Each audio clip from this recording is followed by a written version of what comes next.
सम्पूर्णमा नमस्कार। म जीसीडी एचआर दुबईदेखि र आज हामीसँग 7 जना क्यान्डिडेट्सहरू हुनुहुन्छ। उहाँहरू सबैजना नेपालबाट बिलोङ गर्नुहुन्छ र उहाँहरूले केही महिना अगाडि क्रोएसियाको लागि अप्लाई गर्नुभएको थियो र फाइनली उहाँहरूको भोलि जाने समय पनि आइसक्यो र यो जतिवटा पनि डकुमेन्ट्स छ डिप्लोयमेन्ट डकुमेन्ट्स भनिन्छ है र म एक जना गर्दै उहाँलाई ह्यान्डओभर गर्नेवाला छु। साथै उहाँहरूको एक्सपिरियन्स पनि हामी सोध्नेवाला छौँ र फर्स्टमा हुनुहुन्छ मिस अनिता लामा। हजुरलाई धेरै धेरै बधाई छ। All the best, safe journey भन्न चाहन्छौँ जीसीडी होल फ्यामिलीबाट है, टिमबाट। अनि एक्साइटेड हुनुहुन्छ भोलिको लागि? हजुर, एकदमै एक्साइटेड छु म चाहिँ। एक्साइटेड हुनुहुन्छ? खुसी पनि छु। हजुर, केही भन्न चाहनुहुन्छ हाम्रो भ्युअर्सहरूलाई? अहिलेसम्मको तपाईँको अनुभव कस्तो रह्यो जीसीडीसँग है?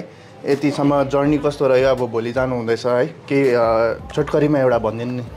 मेरो जर्नी चाहिँ जीसीडीमा मैले योभन्दा 8 महिना अगाडि एप्लाई गरेको थिएँ अनि विदिन 8 महिनामा चाहिँ मैले क्रोएसियाको भिजा पाइसकेको छु। मैले चाहिँ आज वरिष्ठमा एप्लाई गरेको, मैले वरिष्ठमै पाएको छु। एकदमै खुसी छु। अनि अरू कोही मेरो साथीभाइहरू, अरू हामीले पनि नचिनेको मान्छेहरूले पनि मेरो भिडियो देखेर एप्लाई गर्न चाहनुहुन्छ भने जीसीडी एचआर कन्सल्टेन्सीबाट एप्लाई गर्नु। उहाँहरूले राम्रो काम गरिदिनुहुन्छ अनि छिटो पनि गरिदिनुहुन्छ भन्न चाहन्छु। हस्, धेरै धेरै धन्यवाद है, बस्दा हुन्छ है, ट्रस्ट गरिदिनु भएकोमा। अनि सेकेन्डमा हामीसँग हुनुहुन्छ मिस्टर मनिष कार्की। हजुरलाई पनि धेरै धेरै बधाई छ है। अनि कतिको एक्साइटेड हुनुहुन्छ भोलि जानु हुँदैछ क्रोएसियाको लागि? एकदम एक्साइटेड हुनुहुन्छ। केही भन्न चाहनुहुन्छ हाम्रो भ्युअर्सहरूलाई? हजुरहरू पनि एप्लाई गर्न चाहनुहुन्छ भने जीसीडीमा आएर कन्ट्याक्ट गर्नु होला। ओके, कुन चाहिँ डेजिग्नेसनमा अप्लाई गर्नुभएको थियो? असिस्टेन्ट कुकमा गर्नुभएको थियो। हस्, हुन्छ, धेरै धेरै बधाई छ। साथै धन्यवाद पनि भन्छौँ है ट्रस्ट गरिदिनु भएकोमा। भोलिको यात्रा तपाईँको राम्रो होस् है। हजुर, बस्दा हुन्छ।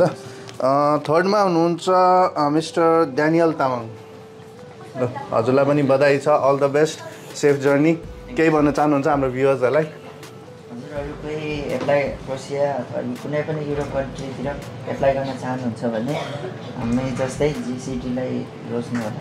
हस्, धेरै धेरै धन्यवाद ट्रस्ट गरिदिनु भएकोमा। फोर्थमा हुन्छ मिस्टर सुजित लामा है। हजुरले बेकरीमा अप्लाई गर्नुभएको थियो? हजुर सर। ए हजुर, कति महिना भएको थियो अप्लाई गर्नुभएको? मैले 8 महिना। त्योभन्दा अगाडि मेरो चाहिँ अब माल्टाको नभएर चाहिँ तपाईँहरूलाई फलोअप गरेँ। सेकेन्डचोटि चाहिँ फर्स्ट माल्टा गर्नुभयो, सेकेन्डमा क्रोएसिया सक्सेस भयो त है। ल, धेरै धेरै बधाई छ। तपाईँको पनि जर्नी एकदम राम्रो रहोस् भोलि है। अल द बेस्ट भन्न चाहन्छु। तपाईँहरूलाई पनि धन्यवाद छ। हजुर, हस्, हुन्छ। अनि हुनुहुन्छ दिपक थापा। उहाँ त मसँगै कन्ट्याक्टमा हुनुहुन्थ्यो है, असिस्टेन्ट कुकमा। कस्तो रह्यो अहिलेसम्मको यात्रा? अहिलेसम्म त यात्रा मलाई एकदम खुसी लागेको छ। हजुर, मैले चाहिँ यो जति पनि काम गरेँ हजुर माध्यमबाट गरेँ। हजुर, अब जति पनि भ्युअर्सहरू हुनुहुन्छ उहाँहरूलाई के भन्न चाहनुहुन्छ? जीसीडीमा आउनु होला होइन, यहाँ एकदम राम्रोसित काम हुन्छ। त्यही हो। हस्, धेरै धेरै धन्यवाद। तपाईँलाई पनि सेफ जर्नी भोलिको लागि। अल द बेस्ट है फ्युचरको लागि। अनि हाम्रो मिस सन्जिका उहाँ पनि हुनुहुन्छ। म्याम, तपाईँलाई पनि धेरै धेरै बधाई छ है। कस्तो फिल गरिरहनु भएको छ? भोलि जानु हुँदैछ तपाईँ क्रोएसिया।